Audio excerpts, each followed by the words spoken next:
नमस्कार शहर शहर न्यू, मैं मोनू चौधरी। ज्योग्राफी की इस ऑनलाइन जर्नी में आपका हार्दिक स्वागत है। क्लास 11th यानी कि 11वीं की भूगोल को पढ़ते हुए हम आगे बढ़ रहे थे और क्लास 11 की हमारी जो भूगोल है उसमें भौतिक भूगोल के मूल सिद्धांत जो हमारी पुस्तक है उसको हम पढ़ रहे थे और उस पुस्तक में हम 3 चैप्टर कंप्लीट पढ़ चुके थे। चौथा चैप्टर हमारा चल रहा है और उसमें आज हमारा लेक्चर है 7 यानी कि चौथे चैप्टर का 7 लेक्चर आज हम पढ़ रहे हैं।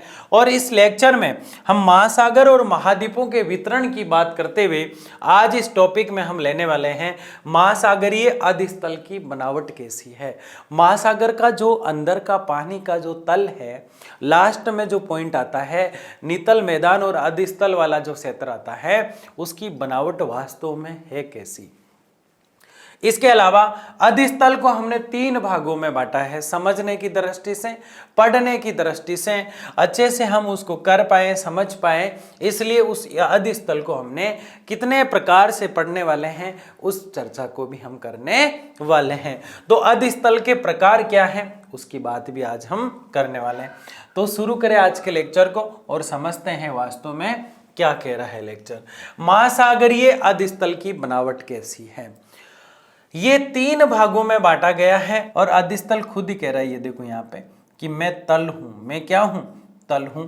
ये अगर महासागर है इस प्रकार से तो इसका जो ये भाग होता है ये इसका तल होता है और इसको अधिस्थल नाम से जाना जाता है। अधिस्थल किस नाम से जाना जाता है? अधिस्थल से। ये ऊपरी भाग होता है, ये समुद्री ऊपरी भाग जो होता है जिसे हम समुद्र का ऊपर का तट कहा करते हैं, समुद्र तल जिसे कहते हैं, समुद्री तल भी कहते हैं कुछ लोग। तो जहाँ पानी और हवा मिल रही है समुद्र का तल, मैंने पिछले लेक्चर में बहुत अच्छे से समझा रखा है इसको कि जहाँ पानी और हवा मिल रही है ना वो समुद्री तल है। जहाँ से हम नाक बीच के डुबकी लगाते हैं ना, लगाना मत कभी भी गलती से महासागर समुद्र में, है ना, क्योंकि खारा पानी और डूब जाओगे। खारा पानी तो है जो है मुंह से निकाल लोगे, कोई दिक्कत नहीं है, लेकिन अंदर जाके डूब गए ना, लेने के देने पड़ जाएंगे। तो समुद्र तल जो है ना वो जहाँ हवा और पानी एक और यानी ऊपर का भाग है समुद्र तल। और कोई भी ऊंचाई नापी जाती है तो किससे नापी जाती है? समुद्र तल से।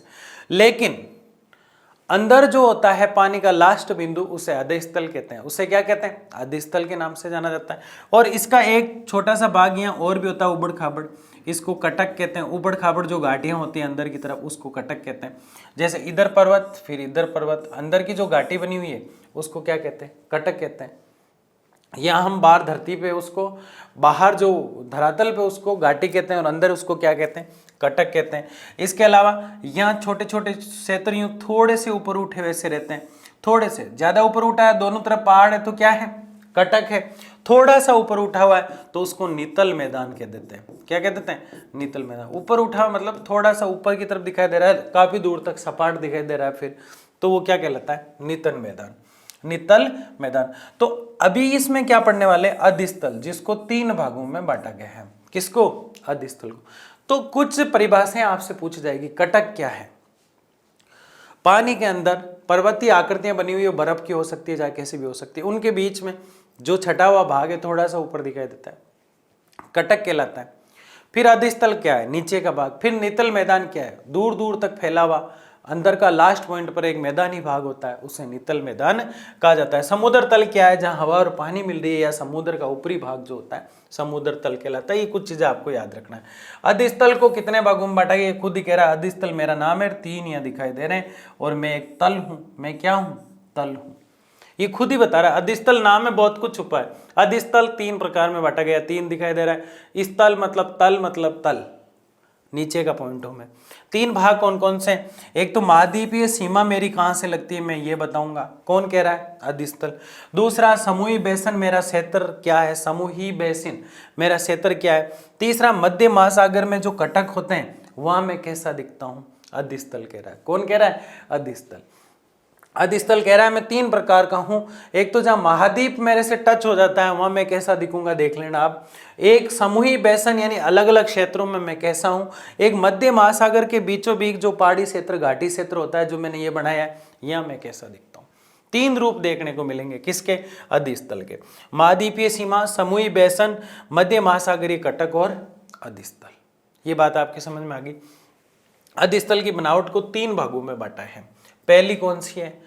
महाद्वीपीय सीमा, यानी महाद्वीप के कहां से टच हो रहा है, किस प्रकार हो रहा है, देखिए समझते हैं।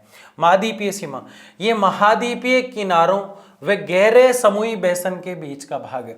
महाद्वीप का जो किनारा होता है वो प्लस महाद्वीप का किनारा होता है वो गहरे समुद्री बेसन, यानी दूसरा इसका रूप शुरू होता है गहरा पानी जहां से शुरू होता है के बीच का भाग है। कहाँ का, ये बीच का भाग, ये वाला क्षेत्र, ये वाला। कैसे, महाद्वीप किनारा, महाद्वीप का जो किनारा है ये महासागर है और यहाँ महाद्वीप लग रहा है किसी से, तो यहाँ से लेकर जहाँ से गहरा पानी शुरू हो रहा है ये इस प्रकार से तिरछा रहता है। जहाँ से गहरा पानी शुरू हो रहा है वहाँ का जो क्षेत्र है उस क्षेत्र को हम क्या कहेंगे, महाद्वीपीय सीमा कहेंगे। भाई सीधी सी बात है, जहाँ पानी है, जैसे एक तालाब है और उसके पास में, झील के पास कोई मकान बना हुआ है या धरती है, जहाँ से धरती और पानी मिल रहे हैं और वहाँ से काफ़ी दूर तक हम देखते हैं, उस क्षेत्र को हम तालाबीय क्या बोल देते हैं, तालाबीय सीमा बोल देते हैं। उसको क्या बोल देते हैं, धरातलीय सीमा बोल देते हैं। वैसे इस महाद्वीप के टच होने के कारण इसको महाद्वीपीय सीमा कहा जाता है। अरे सीधी सी बात है, जहाँ महासागर खत्म हो गया और महाद्वीप शुरू हो गया वो महाद्वीपीय सीमा है। कितना सिंपल है कि नहीं है। जहाँ महाद्वीप खत्म हो रहा है और महासागर शुरू हो रहा है, या फिर जहाँ महासागर खत्म हो गया और महाद्वीप शुरू हो रहा है, उसको हम क्या कहते हैं, महाद्वीपीय सीमा कहते हैं। कहा कैसे, इसने ऐसे कहा, महाद्वीपीय किनारे जो होते हैं, महाद्वीप का लास्ट पॉइंट गहरे समूही बेसन का बीच का भाग पानी वाला क्षेत्र है कुल मिला के, उसको क्या कहेंगे, महाद्वीपीय सीमा। इसमें महाद्वीपीय मगन तट आ जाते हैं, खाइयां आ जाती है, उभार गहराइयां आदि आ जाते हैं। महाद्वीपीय मगन, महाद्वीप जहाँ खत्म हो रहा है, महासागर जहाँ से शुरू हो रहा है, वहाँ घाटियाँ, मलबे, कचरा वचरा, मगन तट यानी घाटी टाइप कुछ बन जाता है।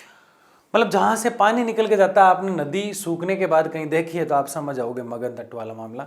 यूँ खाइयाँ टाइप बन जाती है, कुछ मिट्टी कहीं ढह रही है, कहीं ढसी नहीं है, लटकी हुई है। तो इस प्रकार का मामला कहाँ देखने को मिलता है, महाद्वीपीय सीमा। सवाल कैसे पूछा जाता है, क्वेश्चन कैसे पुटअप किया जाता है, मगन तट, खाइयाँ और उबार गहराइयाँ कहाँ मिलती हैं, तो आप क्या लिखोगे, महाद्वीपीय सीमा पर। किस पर लिखोगे, महाद्वीपीय सीमा पर। ये महासागर का रोचक तथ्य है, इतना भी रोचक नहीं है कि इसको और ज्यादा रोचक बनाए। ये महाद्वीपीय रोचक तथ्य का मतलब है, ये बहुत महत्वपूर्ण जानकारी है। महाद्वीपीय सीमा, ये कुछ दिए हुए हैं आपकी 11th किताब में। लॉजिक वाली चीजें तो जो थी, कटक क्या होता है, आदि स्थल क्या होता है, समुद्री तट क्या होता है, ज्वालामुखी क्या होती है, भूकंप क्या होती है, बहुत सी पढ़ी हमने। इसमें ज्यादा कोई लॉजिक नहीं छुपा है। महाद्वीपीय सीमा क्या है, बस महाद्वीपीय किनारे और गहरे समुद्री बेसन के बीच का भाग है। इसमें महाद्वीपीय मगन तट, खाइयां, उबार, गहराई आदि आते हैं। ये महासागर का एक रोचक तथ्य है। आगे बढ़े, आगे देखते हैं। द्वितलीय मैदान क्या है, दूसरा द्वितलीय मैदानी भाग जो है उसके लिए ये विस्तृत मैदान महाद्वीपीय तटों वे मध्य महासागरीय कटकों के बीच पाए जाते हैं। ये वे क्षेत्र हैं जहाँ महाद्वीपों से लाए गए अवसाद तटों पर निक्षेपित यानी कि स्थापित हो जाते हैं, इकट्ठे हो जाते हैं, इकट्ठे हो जाते हैं, निक्षेपित हो जाते हैं। अवसाद यानी कचरा, अवसाद यानी कचरा। महासागरीय कटक का मतलब घाटी, ये पर्वत पानी के अंदर और बीच का क्षेत्र कटक कहलाता है। तट मतलब महाद्वीप का युग तट, इस प्रकार से। मध्य महासागरीय कटक, मध्य महासागर कटक के बीच, महाद्वीपीय तट में मध्य कटक के बीच पाए जाते हैं। ये वे क्षेत्र हैं जहाँ महाद्वीप से लाए गए अवसाद तटों पर निक्षेपित हो जाते हैं। मैं आपको एक कहानी से समझाता हूँ, पहले इसको ध्यान से देखो। ये विस्तृत मैदान महाद्वीपीय तटों, ये मैंने महाद्वीप बनाया इस प्रकार से, मैंने कह दिया ये कोई भी एक महाद्वीप है इस प्रकार से, ठीक है। और यहाँ से कोई समुद्र या महासागर शुरू हो रहा है, ये तो महाद्वीप बनाया मैंने, क्या बनाया, महाद्वीप। और ये मैंने कह दिया महासागर है, कोई सा भी हो सकता है, हमने एक काल्पनिक लिया है ना। महाद्वीपीय तट, ये महाद्वीप का तट, वह मध्य महासागरीय कटक, मध्य महासागरीय कटक, महाद्वीप का तट तो ये है और इसका मध्य महासागरीय, यहाँ पे कटक बने हुए हैं, ये कटक, ये पर्वत, ये फिर घाटी इस प्रकार से, और फिर ये पर्वत, तो ये कटक बन गया। तो यहाँ से लेकर इस प्रकार से मध्य में आएगा सीधा, साइड में नहीं आया, साइड में इधर भी नहीं आया, दोनों तरफ भी साइड में नहीं आया, कटक के बीच ही पाए जाते हैं, यानी ये बीच का क्षेत्र है। यानी कुल मिला के महाद्वीप के तट से लेकर कटक तक का जो क्षेत्र है उसको द्वितलीय मैदान कहते हैं। उसको क्या कहते हैं, द्वितलीय मैदान। ठीक है, नीतल मैदान कहा जाता है इसको, वैसे नीतल, ठीक है, कोई ना, देख लो इसको। ये वह क्षेत्र है जहां महाद्वीपों से लाए गए अवसाद तटों पर निक्षेपित होते हैं। अब मुझे ये बताओ, यहाँ महाद्वीप का कोई कचरा है या यहाँ का पानी बह बहकर महासागर या समुद्र में जा रहा है, तो ये कचरा बेचारा यूं तिरछा जाएगा, तिरछा जाके यहाँ स्थापित हो जाएगा इस स्थान पर, इससे ये कटक बन जाता है। भाई कचरा अंदर से तो कहीं आया नहीं, ऊपर से ही गया है। तो इस प्रकार की जो प्रक्रिया होती है उसको वितलीय मैदान कहा जाता है। क्या कहा जाता है उसको? वितलीय मैदान। निक्षेपित का मतलब क्या है? स्थापित या इकट्ठा। अवसाद का मतलब क्या है? कचरा। ये विस्तृत मैदान महाद्वीपीय तटों व मध्य महासागरीय कटकों के बीच पाए जाते हैं। तो ये चीज हमने देखी। अब आगे क्या है? मध्य महासागरीय कटक। मध्य महासागरीय, महासागर के बीचों बीच जो कटक होते हैं उनकी बात। मध्य महासागरीय कटक आपस में जुड़े होते हैं। ये जो कटक होते हैं ना, आपस में जुड़े होते हैं, एक दूसरे से जुड़े होते हैं। पर्वत के आगे और कटक, फिर और कटक, फिर और कटक। कटक तो आप समझ गए ना, इस प्रकार से बना हुआ भाग होता है ये कटक, ठीक है ना। क्योंकि कुछ परिभाषाएं आपको आनी चाहिए। जैसे पहली परिभाषा, कटक क्या है। दूसरा, अधस्थल क्या है। तीसरा, कैरेटर क्या है, कैरेटर। चौथा, छिद्र क्या है। ये सारी परिभाषाएं जो आपको आनी चाहिए मैं लिख रहा हूं ताकि आप सारी को समझ आए। छिद्र क्या है, कालडेरा क्या है, हिम संकलन क्या है। ज्योग्राफी के कुछ शब्द है जो अर्थ पता होना चाहिए बस, ठीक है। इसके अलावा कैरेटर क्या है, समुद्र तल क्या है। यहां के भी ले रहा हूं, दूसरे भी ले रहा हूं। समुद्र तल क्या है। इसके अलावा यहां पे एक चीज आई थी हमारे पास, नीतल मैदान क्या है। ये चीजें देखिए आप। कटक, इसको देखो सबसे पहले। कटक, पानी के अंदर जो पर्वत बना हुआ है वो बर्फ का हो सकता है, कचरे का हो सकता है। उसके आगे और एक पर्वत की आकृति बनी हुई है और बीच का जो क्षेत्र है वो बार बार मैं आपको बता रहा हूं कटक कहलाता है। और ये पूछा जाता है इसलिए इतना जोर दे रहे हैं। अधस्थल क्या है, अधस्थल क्या है। अधस्थल जैसे ये समुद्र है मान लिया जाए पूरा, और इसका जो लास्ट पॉइंट होता है ये वाला, जैसे ये समुद्र है, ये पूरा समुद्र है, और इसका जो ये पानी का क्षेत्र होता है इसको क्या कहते हैं? अधस्थल कहते हैं। इसके बाद आप सीधे आ जाओ समुद्र तल पर। ये जो पानी का ऊपर का जो भाग होता है जहां हवा प्लस पानी मिल रहे हैं, हवा प्लस पानी आपस में मिल रहे हैं, हवा और पानी मिल रहे हैं, इसको क्या कहते हैं? समुद्र तल। हिम संकलन क्या कहते हैं? हिम संकलन मतलब एक बहुत बड़ा पर्वत है जो बर्फ का, यानी हिम का। हिम का मतलब क्या होता है? बर्फ, बर्फ का है और वहां से बर्फ नीचे आकर गिर रही है, इसको हिम संकलन के नाम से जाना जाता है। फिर कैरेटर क्या है, छिद्र क्या है और कालडेरा क्या है। ये तीनों ही ज्वालामुखी से संबंधित है। ज्वालामुखी पानी के अंदर भी हो सकती है, बाहर भी हो सकती है, किधर भी हो सकती है। आपको मैंने बताया जब ज्वालामुखी पानी के अंदर चलती हो तब उसको टसा कहते हैं, टस कहते हैं। और जब धरातल पर चल रही हो तब उसको चना के नाम से जाना जाता है। चने की आकृति की होती है तब उसको स्कोरिया के नाम से जाना जाता है, स्कोरिया। और ये ठोस होती है, ठोस अवस्था में। समझ गए? टस और स्कोरिया ज्वालामुखी में मैंने आपको पढ़ाया था। तो क्या कालडेरा, जब ज्वालामुखी बाहर निकलती है तब छिद्र होती है, और ज्यादा बड़ी दिखाई देने लगती है तब क्या हो जाती है? कैरेटर हो जाती है, ये वाला कैरेटर। और ज्यादा बड़ी दिखने लग जाती है तो कालडेरा हो जाती है। तो इस समुद्र में भी ऐसी घटनाएं होती है। इसलिए जो अधस्थल है उसको हमने 3 भागों में बांटा। कितने भागों में बांटा? 3 भागों में। मध्य महासागरीय कटक पढ़ रहे हैं हम। क्या पढ़ रहे हैं? मध्य महासागरीय कटक। मध्य महासागरीय कटक आपस में जुड़े होते हैं। ये पर्वतों की एक श्रृंखला होती है। कटक का मतलब ही पर्वत है, लेकिन ये पर्वत पत्थरों के बहुत कम होते हैं, बर्फ के ज्यादा होते हैं। किसके होते हैं? बर्फ के। ये पर्वतों की एक श्रृंखला है। मध्यवर्ती शिखर पर एक रिफ्ट बनी हुई है यूं रिफ्ट जो होती है, तिरछी जो होती है। मध्यवर्ती द्रोणी सक्रिय ज्वालामुखी, अंदर पानी में ज्वालामुखी देखिए आप। पार्श्व मंडल इसकी विशेषता है, पार्श्व मंडल एक जगह है समुद्र की, वो इसकी विशेषता है। पार्श्व मंडल, द्रोणी और रिफ्ट, ये तीनों नाम याद रखें आप। यानी कि रिफ्ट किसकी विशेषता है? मध्य महासागरीय कटक की। रिफ्ट किसकी विशेषता है? रिफ्ट मध्य महासागरीय कटक की। उसके अलावा द्रोणी सक्रिय ज्वालामुखी किसकी विशेषता है? द्रोणी सक्रिय ज्वालामुखी किसकी विशेषता है? मध्य महासागरीय कटक की। इसके अलावा पार्श्व मंडल किसकी विशेषता है? पार्श्व मंडल द्रोणी की, ठीक है ना, इसकी मध्य महासागरीय कटक की। तो महासागरीय अधिस्थल पढ़ने के बाद, उसके 3 भागों को पढ़ने के बाद हम महासागरीय गर्त की बात कर रहे हैं। किसकी बात कर रहे हैं? महासागरीय गर्त की बात कर रहे हैं। महासागरीय गर्त क्या होता है? हमने पहले देखा कि अधिस्थल क्या होता है। अधिस्थल में हमने ढेर सारी चीजों का अध्ययन किया और उसके बाद अब हम देख रहे हैं कि महासागरीय गर्त क्या होता है। गर्त एक खड्डा होता है, कुछ लोग इसे ट्रेंच भी बोलते हैं। ये एक खड्डा है। क्या है भाई?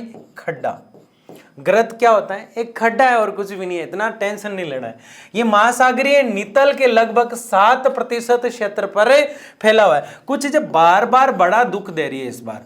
कटक का मतलब घाटी होता है। समुद्र के अंदर कटक नाम आए तो इसका मतलब घाटी, एक पर्वत है, यहाँ पे यूं बना हुआ है और यहाँ पे फिर पर्वत है, तो ये जो क्षेत्र होगा इसको घाटी ना कहकर हम क्या कह देते हैं? कटक कह देते हैं। समुद्र का निचला जो हिस्सा होगा इसको हम अधिस्थल के नाम से जानते हैं, अधिस्थल, ठीक है ना। और ये जो भाग होता है ये समुद्र तल के नाम से जाना जाता है। तो कटक क्या हो रहा था? 2 पर्वतों के बीच की घाटी क्या कहलाती है? कटक कहलाती है। जबकि समुद्र तल ऊपर वाला भाग है, अधिस्थल जो है सबसे नीचे वाला भाग है। लेकिन सबसे नीचे भी यहाँ एक भाग पाया जाता है और उसको नितल के नाम से जाना जाता है। किसके नाम से जाना जाता है? नितल के नाम से जाना जाता है। और ये जो नितल होता है ये लगभग 7% पर फैला है। कितने प्रतिशत पर? 7%। महासागर के अंदर जो नितल है, अधिस्थल के पास नीचे साइड में ऊं ढाल टाइप होता है, उसको नितल कहते हैं। उसको क्या कहते हैं? नितल। और इस नितल और अधिस्थल के बीच में कई खड्डे बने होते हैं और उन खड्डों को महासागरीय गर्त कहते हैं। क्या कहते हैं? महासागरीय गर्त। अगर ये क्षेत्रफल वाले अधिक गहरे हैं तब तो कहलाते हैं गर्त, और थोड़ा छोटा दिखाई दे रहा है तब कहलाता है खाई। तब क्या कहलाता है? खाई। भाई मेरे, कटक का मतलब क्या है? 2 पर्वतों के बीच में जो आकृति बनी हुई है घाटी टाइप, उसको समुद्र के अंदर होने के कारण उसको क्या कहते हैं? कटक के नाम से जानते हैं। गर्त क्या है? खड्डा है। नितल क्या है? पृथ्वी के अधिस्थल के, महासागर के अधिस्थल के नीचे का भाग। महासागर के अधिस्थल के नीचे का भाग। अधिस्थल के नीचे का भाग क्या कहलाता है? नितल कहलाता है। अधिस्थल और नितल के आसपास में एक खड्डा होता है तो गर्त कहलाता है। बहुत ज्यादा गहरा है अगर खड्डा, तब उस खड्डे को हम कहेंगे गर्त यानी ट्रेंच। और थोड़ा सा ठीक ठाक है तब उसको क्या बोल देंगे? खाई बोल देंगे। विश्व का, पूरे वर्ल्ड का, पूरे संसार का जो सबसे गहरा खड्डा है समुद्र के अंदर, उसे मेरियाना गर्त कहते हैं। आप हमेशा याद रखना, ये चीज बहुत काम आने वाली है और ये प्रशांत महासागर में है। दोस्तों, साथियों, मेरियाना ट्रेंच यानी मेरियाना गर्त जो है वो समुद्र के अंदर इतना गहरा है, मतलब इतना बड़ा, बहुत कुंड टाइप यानी कुआं टाइप है। माउंट एवरेस्ट है ना हमारा, माउंट एवरेस्ट, वो पूरा का पूरा उसमें समा जाए, मतलब पूरे के पूरे माउंट एवरेस्ट को उसके अंदर डाल देवे ना हम, तो भी 1.6 किलोमीटर की जगह और खाली रह जाएगी, पानी से भरना पड़ेगा। इतना बड़ा खड्डा है। यानी 8,848 माउंट एवरेस्ट की ऊंचाई है। 8,848 वाले माउंट एवरेस्ट को है जैसे ही उठा के मेरियाना खड्डे में डाल दे, मेरियाना गर्त में समुद्र के अंदर डाल दे, तो भी 1.6 किलोमीटर की जगह खाली रह जाएगी। इतना गहरा है मेरियाना गर्त। तो कहाँ है मेरियाना गर्त? प्रशांत महासागर में। और प्रशांत महासागर 2 भागों में फैला हुआ है। कितने भागों में फैला हुआ है? 2 भागों में। कैसे? 2 भागों में कैसे फैल जाता है? ध्यान से देखिए मेरी बात को। मेरे ये नाखून आपको दिखाई दे रहे हैं इस प्रकार से, ये दिखाई दे रहे हैं, ये हमारी पृथ्वी है और यहाँ पे जो नाखून है उसको प्रशांत महासागर मानो आप। तो ग्लोब में तो ये एक जगह दिखाई देगा, लेकिन नक्शे में हम जैसे ही इसको बनाएंगे, देखिए ये एक जगह है अभी, और जैसे ही इसको हम खोलेंगे, जैसे ही इसको खोल के नक्शे में दिखाने का प्रयास करेंगे, तो यूं इसको खोलेंगे तो 2 स्थान पे हो गया। हुआ कि नहीं हुआ? दो स्थान पे हो गया। तो प्रशांत महासागर इधर भी है, इधर भी है, और इसमें एक बहुत स्वीट और छोटा वीडियो आने वाला है जिसको आप अच्छे से देखना, जो महासागरों की बात करेगा। लेकिन आज के लेक्चर में भी कुछ कुछ महासागरों की बात करेंगे जो आने वाली जो पीपीटी में आपको दिखाई देंगे। तो मैरियाना गर्त तो बहुत गहरा खड्डा है। बताओ नितल क्या होता है? नितल अधिस्थल के नीचे होता है। कटक क्या होता है? दो पर्वतों के बीच में घाटी बनी रहती है पानी के अंदर, कटक होती है। नितल, कटक, अधिस्थल पानी के अंदर का स्थल। गर्त क्या होता है? पानी के अंदर खड्डा होता है, ठीक है ना। तो ये मैरियाना गर्त आज तक का सबसे गहरा गर्त है, बहुत गहरा है, मतलब बहुत गहरा। कहते हैं ना, मैं गहरा जाना चाहता हूँ, जग में हिस्ट्री बनाना चाहता हूँ, है ना, एक लोगों की टीम बनाना चाहता हूँ, है ना, जो 100% देने को तैयार हो उसको मैरियाना गर्त में भेज दो, है ना। ये बहुत गहरा है, इस पर ढेर सारे रिसर्च हुए। कुछ जीव भी रहते हैं इसमें जो यहाँ रह सकते हैं, इसमें तापमान भी पाया जाता है, इसकी ढेर सारी चर्चाएं हैं, बहुत डिटेल से इसको कभी पढ़ते हैं।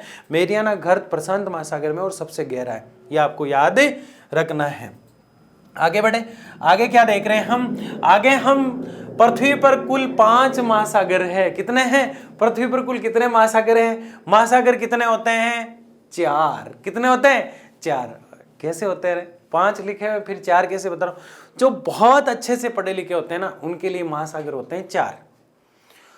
जो थोड़े से कम पढ़े होते हैं ना, उनके लिए महासागर होते हैं 5।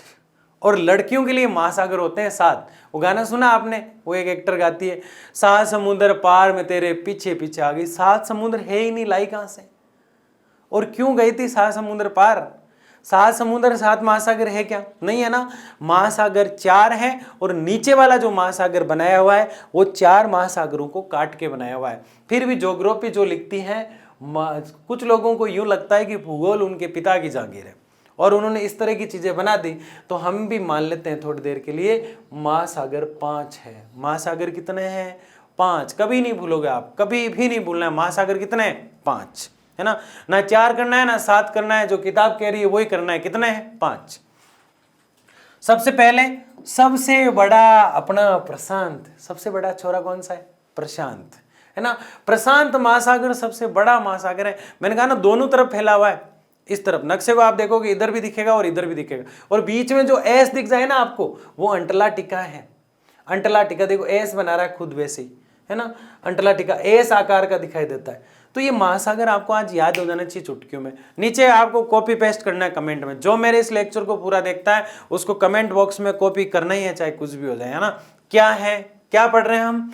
महासागर पढ़ रहे हैं। सबसे बड़ा महासागर कौन सा है? प्रशांत महासागर है। कौन सा है? प्रशांत महासागर। फिर कौन सा है? अंटार्कटिका, है ना। अंटार्कटिका महासागर एस आकार का है, और ये अंध महासागर भी कहते हैं इसको। क्या कहते हैं? अफ्रीका के पास आ जाता है अंध महासागर। एकमात्र ऐसा महासागर है एक, जिसका नाम किसी देश के नाम पर है, पर इसका मतलब ये नहीं है कि ये हिंदुस्तान का है, सिर्फ इसका नाम ही हिंद महासागर है, सिर्फ इसका नाम ही हिंद महासागर है। तो फिर बताओ पहला कौन सा था?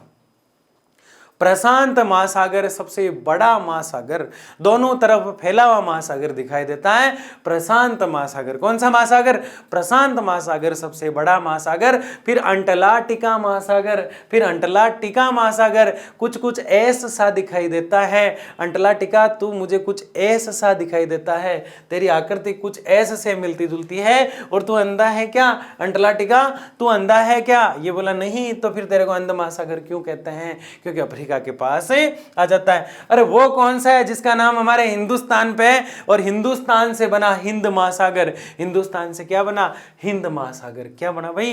हिंद महासागर। और फिर आता है अंटार्कटिका, ऊपर आ जाता है, उत्तर में। किस में आ जाता है? दक्षिण में। अंटार्कटिका ये थोड़ा उल्टा है, यहाँ पे आप ध्यान से देखना। अंटार्कटिका जो है ना, ये हमारी पृथ्वी है, अंटार्कटिका यहाँ रहेगा, यानी ये वाला तो यहाँ रहेगा दक्षिण में, और ये जो वाला है ना, ये यहाँ रहेगा ऊपर। तो ये उत्तर में है ऊपर, और ये दक्षिण में है। पक्का याद रखना, इस चीज को भूलना नहीं है। तो दक्षिण में कौन सा? अंटार्कटिका। क्या ये था दक्षिणी महासागर? छुपा हुआ महासागर क्यों कहते हैं? अरे ये था ही नहीं, इसको तो ये नीचे है, मान लो ये मैंने पृथ्वी बनाई पूरी यूं, तो यहां हो गया कौन सा अपना उत्तर में? उत्तर में हो गया अपना, उत्तर में देखो कौन सा है? आर्कटिक। ये डाल दिया मैंने आर्कटिक।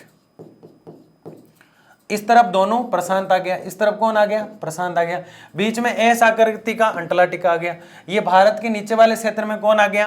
अपना हिंद महासागर। अब ये नीचे का जो एरिया बनाया ना, सबको काट काट के बना के एक छुपा हुआ महासागर बना दिया, जिसे हम दक्षिणी महासागर कहते हैं। और इसका अंटार्कटिका महासागर भी नाम है। क्या नाम है? अंटार्कटिका। तो अंटार्कटिका तू ऐसे और तू अंधे प्रशांत, तू सबसे बड़ा है, हिंद तेरा नाम भारत के नाम पर है, तू भारत का नहीं है। अंटार्कटिका छुपा हुआ है, दक्षिणी महासागर के नाम से भी जाना जाता है, और आर्कटिक महासागर सबसे नीचे है। आर्कटिक महासागर उल्टा हो जाता है, आर्कटिक महासागर सॉरी सबसे ऊपर है, ये सबसे नीचे है अंटार्कटिका। इसको स्टार करके याद कर लेना आप, क्योंकि ये बहुत कंफ्यूज करता है। और ये अपनी स्लाइड में भी ऊपर नीचे आ गया तो आपको कंफ्यूज नहीं होना है, मैं फिर बता रहा हूँ, क्योंकि इसको नीचे लेना है और इसको ऊपर लेना है, कि इसीलिए मैंने इसमें दक्षिण लिखा है ना, दक्षिण। तो फिर प्रशांत, याद हो गए 5 महासागर। कमेंट बॉक्स में जिसने पूरा लेक्चर देखा है उसको 5 महासागर के नाम लिखने और कुछ भी नहीं लिखना है। अगर ये 5 आपने बता दी मुझे कमेंट बॉक्स में, तो आपको मैं कल महाद्वीप याद करा दूंगा, ठीक है ना। तो फिर बताओ महासागर कौन कौन से हैं? पहला प्रशांत, दूसरा अंटार्कटिका, तीसरा हिंद, चौथा अंटार्कटिक, 5वां आर्कटिक। अंटार्कटिक आर्कटिक, देखो कितना इसमें कंफ्यूजन क्रिएट हो जाता है, इसलिए इनको ऐसे याद रखो, Antarctic Arctic Antarctic, Antarctic Arctic Antarctic, है ना। तो ऐसे याद रख लो, 2-4 बार बोलोगे तो अपना आप याद हो जाएंगे। अपने साथी को सुनाना जो कमजोर है सबसे, और उसको कहना तू भी याद कर ले, मैं भी याद कर लेता हूँ। तो ये थे महासागर। ये क्या थे? महासागर। तो बड़ा ही इंटरेस्टिंग पार्ट था इस लेक्चर का। सबसे लास्ट में जो था वो एक तो मैरियाना ट्रच यानी ग्रत वाला, वो भी बड़ा इंटरेस्टिंग रहा, और दूसरा जो था महासागर जो है आपको याद हो गए। बहुत बहुत धन्यवाद, मिलते हैं अगले लेक्चर में।